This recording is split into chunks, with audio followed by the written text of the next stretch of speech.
if you got a dollar or just a lousy dime, know that I got rhythm that could suit your budget fine. You can take or leave me, but you ain't got much time, 'cause I just keep on rolling down the line.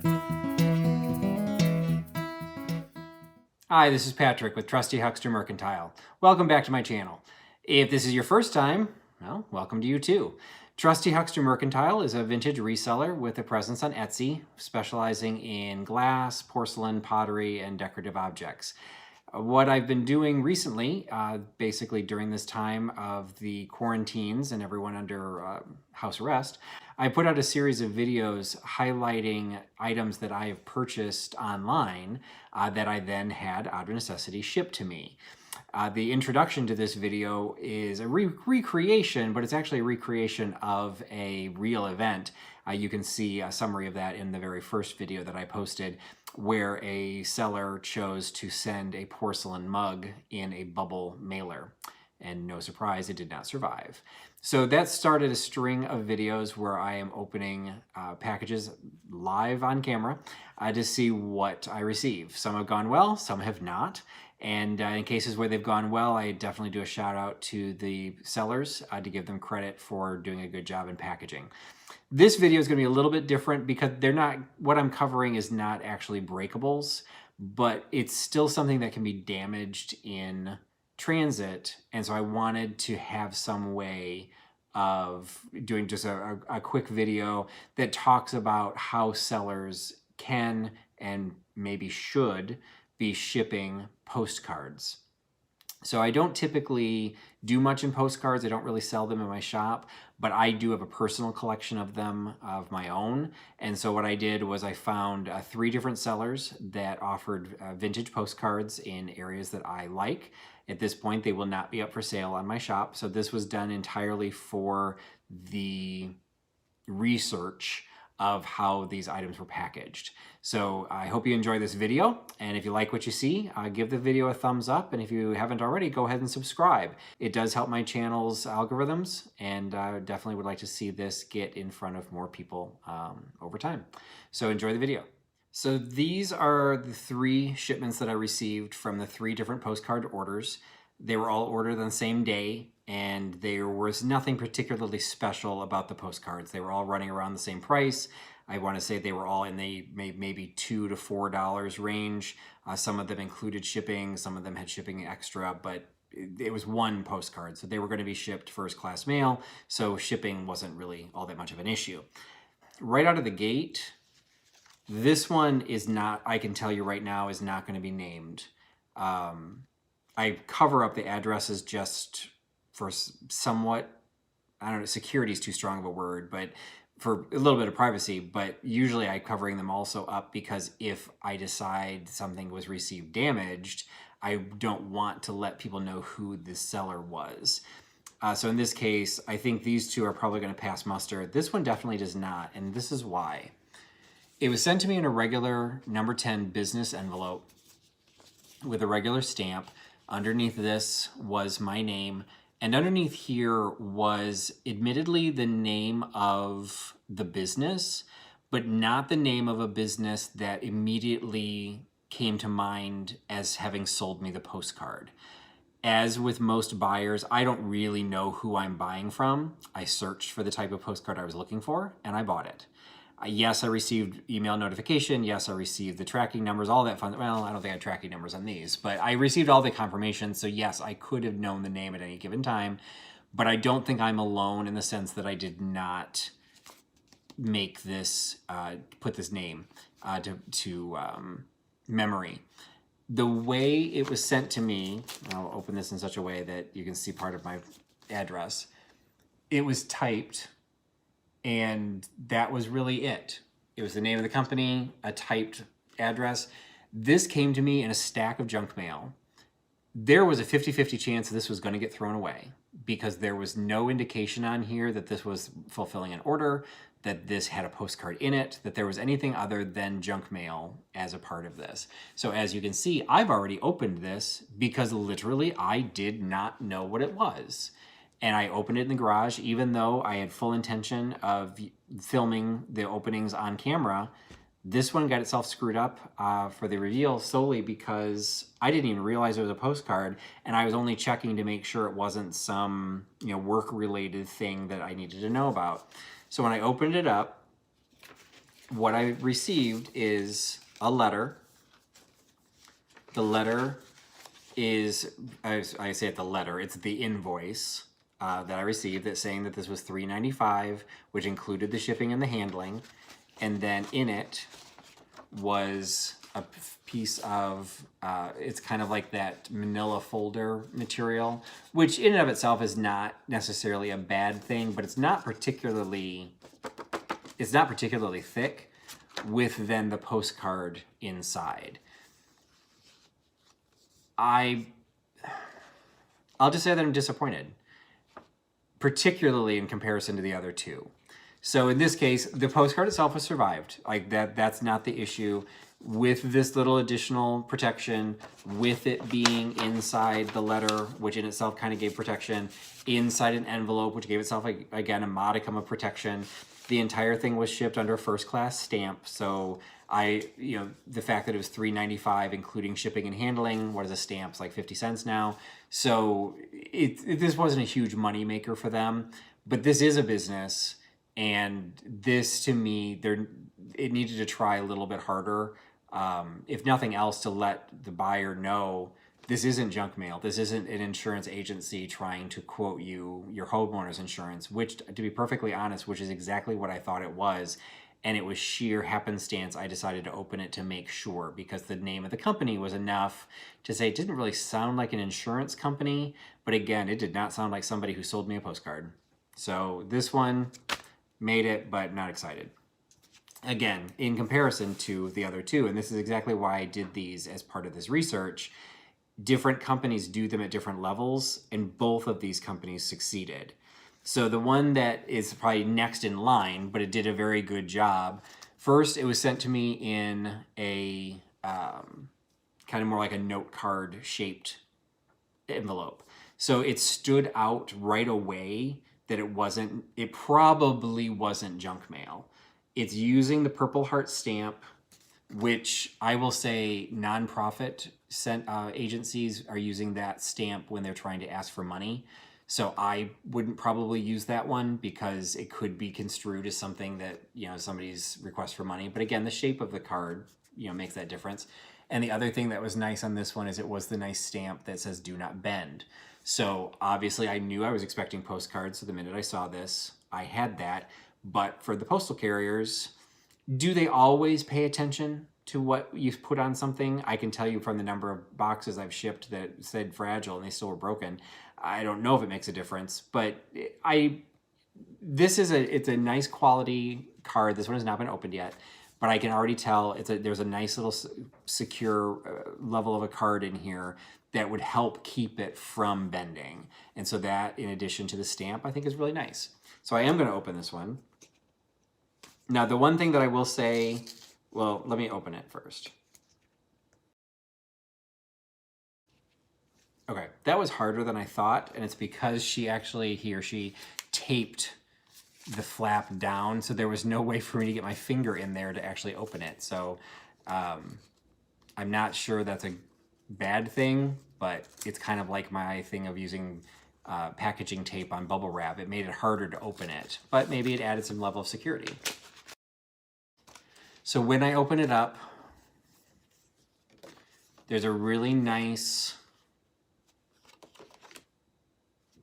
actually it's just a really nice note card.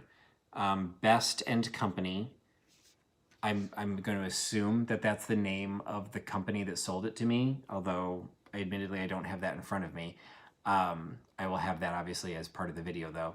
But this is what I felt through the card that was giving some rigidity into it. So it is a note card in an envelope, so it has the right, but it's just like, it's a really nice, it's got the little dog on the top, Best and Company, established 1879, so I doubt if this postcard company's been since 1879. So maybe this is like a little gift that they include and because it does actually provide a little bit, so it's just a nice note card. That's very nice of them, but I will say There's nothing else in here. So there's my card. I'm very excited. I went to Wittenberg University, so I do have a collection of these Wittenberg postcards. This one is a used postcard that was sent to New Jersey, and it has a date stamp of 1909. So I like these old postcards, and I like them in used condition usually. So that's got a nice sleeve to it. So it's nice that I can now handle it, as opposed to the one that I didn't, the shipper that I didn't like gave me the note card with no protection at all, or the postcard with no protection at all in the sense of plastic. It's just the card.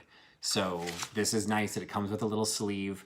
Again, price-wise, it was probably comparable. I don't remember. And unfortunately, the only ding that this company gets is what I started to mention earlier. The reason the address is covered up is because it is the man's home address.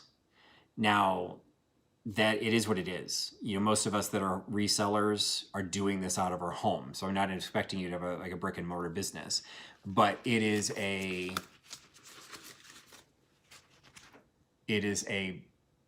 return address label stamp, or a return address label that has the Statue of Liberty on it. So it kind of makes it homey, in the sense that this is like, hey, I'm your buddy. I'm sending you a card. And I get that, and I wouldn't, again, necessarily, I don't have a problem with it, but because that has the individual's name, and there's nothing on the inside that actually tells me who sent this to me, if I liked this experience, and maybe I like this card and I want to get more of them, I don't know who sent it to me. I will have to go back to my eBay shop, or my eBay receipts, find this card, and figure out who is the one that sold it to me. So it's not that they did anything wrong in shipping, but it was a missed opportunity from the sense of the seller that you could put information like a business card, or, if this is designed for me to use, okay, maybe you don't want to write on it, but you could put a Post-it note on there that says, thank you for your order. Here's my website, here's my eBay name. You don't even have to say, if you want more of these are for sale, or you could say a little Post-it note saying, please enjoy this free gift, because maybe that's what it is.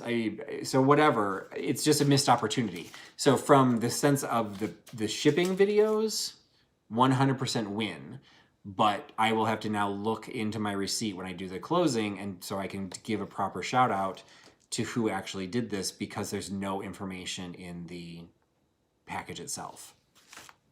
Now, the third one at this point is winning the award for the three, having the best experience of the three. First, it did the same thing as the other one. It has a very nice, different shape of an envelope, so it stuck out differently from all the junk mail that I had. It used a different type of stamp, just a love stamp, but I wouldn't get too hung up on the stamps, I guess. But I mentioned it on this one because the Purple Heart one is just one that I've seen used for other purposes. So, keep that in mind. What I also like about this one is on the back, there are two stickers. One gives the website of this company's name, and it says right on there, new postcards listed daily, and it gives their web address. I did cover the other one up. I'll adjust it a little bit, because that's the name of the company, Historic Postcards Company. And there is a street address and a city and a state on there that I'm going to assume is the one that they're using for the business, but it's not a P.O. box. So I covered it up just because it's going on the internet. If you really want to find their address, you probably can find it on eBay. But I already know, even without opening this, they are going to get a shout out, because they just did a really nice job, both of having these stickers on here, including the website, the big do not bend on the back, and the do not bend in the front, and using a different size shape. And this is very thick. It's very, you really can't tell, but it's very sturdy, even better than the one that I liked with the Best in Company. So this one, this card is no more valuable than the others. So this one was treated very well, and I really respect sellers that treat their material, evenly. That even though it may have only been a couple dollars, if you've got the time to do it, you might as well do it right. So this one I'm going to open up. Okay, so the reason this one was so thick is because they actually put two pieces of cardboard So this is, it's not particularly thick cardboard. I mean, I would say it's kind of like the thickness of the back of a memo pad, probably. So I'm sure the fact that there's two of these are identical, I'm sure this is something you can buy and it's exactly the size of the postcard. So this is something that clearly, based on the sticker that was on the back, this is what this company does, and they do it right. So they've got the two pieces of cardboard that gave super rigidity, with the card that was inside in a sleeve, and then they have the sticker right on the sleeve that gives their website again, because again, keep in mind, I'm going to throw this away. You know, it's an envelope. I'm going to get rid of it. So if you put your web address and sticker on this, well, once I throw it away, I don't have it. So here, it's going to interfere with the card. So if I like to display them in the sleeve, I'm going to have to peel that off. But I 100% respect having that sticker on there. And if push came to shove, if I decided, hey, you know what, I want to display this in the sleeve, I would just turn it around and put it in the sleeve and have that sticker on the back, because I wouldn't want to lose the sticker. I would want to know this is the supplier I want to buy from again. And if I do more postcards, I will remember this seller and I will get more postcards, because I think they should get some credit for putting that level of time and support. This particular one I liked because it's not my favorite building on campus, it's Blair Hall, but what I really liked about this one was it's dated from 1943, so the middle of the war, and evidently, and I didn't know this, so evidently during the war, Wittenberg College had an army training school at the college that took place in Blair Hall. So this card is written by somebody who was going through that in April of 1943, so smack in the middle of the war. So that I just thought was really cool. And although it's not as old as I typically like, you know, dated 1943, that's getting into the details of the card, which is irrelevant, but this was the card I was most excited to get. And I'm most excited that the person that sent it to me took such a good care. All three cards survived, but this is the one that I feel took the most care to get it to me. So that is HistoricPostcard.com, and I found them on eBay. So I will put their eBay link in the comments of the video, or in the notes for the video. So you will have that, but you can, I'm sure on their website would give you a link to their eBay store as well. So this one is HistoricPostcard.com. So it's getting a call out right now. I will do the search for this one, and that will be in the closing. Okay, so that was the shipping video for postcards. Maybe not as interesting and not nearly as much drama as some of the other ones, but I hope you found it a little bit of interest, particularly if you are a shipper of paper, ephemera, postcards, anything like that. You never know what the post office is going to do with it. So it is kind of nice to put a little bit of extra time, a little bit of extra effort into the packaging, even for something as simple as a postcard, to make sure that once it arrives at your seller's doorstep, it is in the condition that it was when you photographed it, and that is what they bought.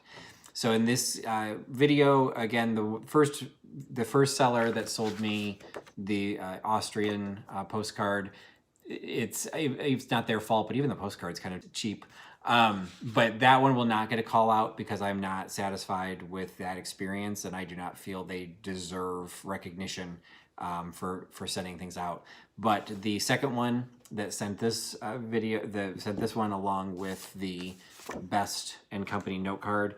Again, I don't see anything from the name of the company that refers to why this was included, but the name of them, it's on eBay. They are QualityPaper. One word, QualityPaper. So they must specialize in ephemera.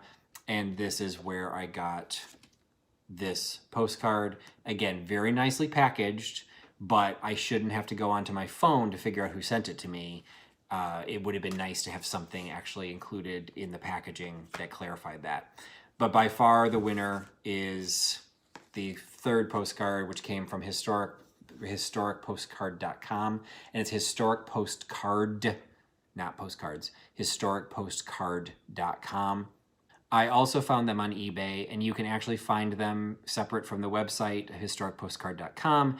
You can find them on eBay at HistoricPostcardCompany. So all one word, all three strung together, HistoricPostcardCompany. that is their shop name on eBay. And again, I will put a link in the comments or into the notes section of the video, so you'll be able to hyperlink out to it. And if you happen to chat with them, tell them Trusty Huckster Mercantile sent them your way. None of the sellers know that I'm doing these.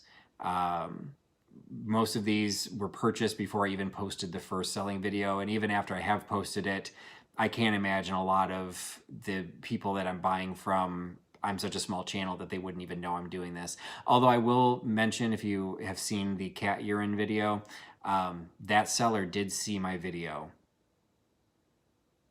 We'll just stop there.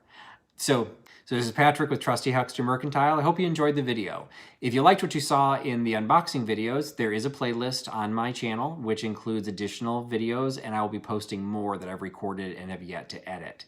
You'll also find haul videos, some what sold videos, some interview channels, a variety of information and a variety of videos that I'm hoping you'll find entertaining. If you like what you see, give me a thumbs up, subscribe to my channel, comment, share with your friends. Let me know what you like, what you don't like, and maybe what I should be focusing on going forward. This is Patrick with Trusty Huckster Mercantile, and thank you for your time and putting your trust into Trusty Huckster. Good night. Well, show me a sign if you're wishing me to stay. Otherwise, I say goodbye, finish out the day. And that sunrise in the morning and you got nothing to say. Oh, that's when I'll be headed on my way.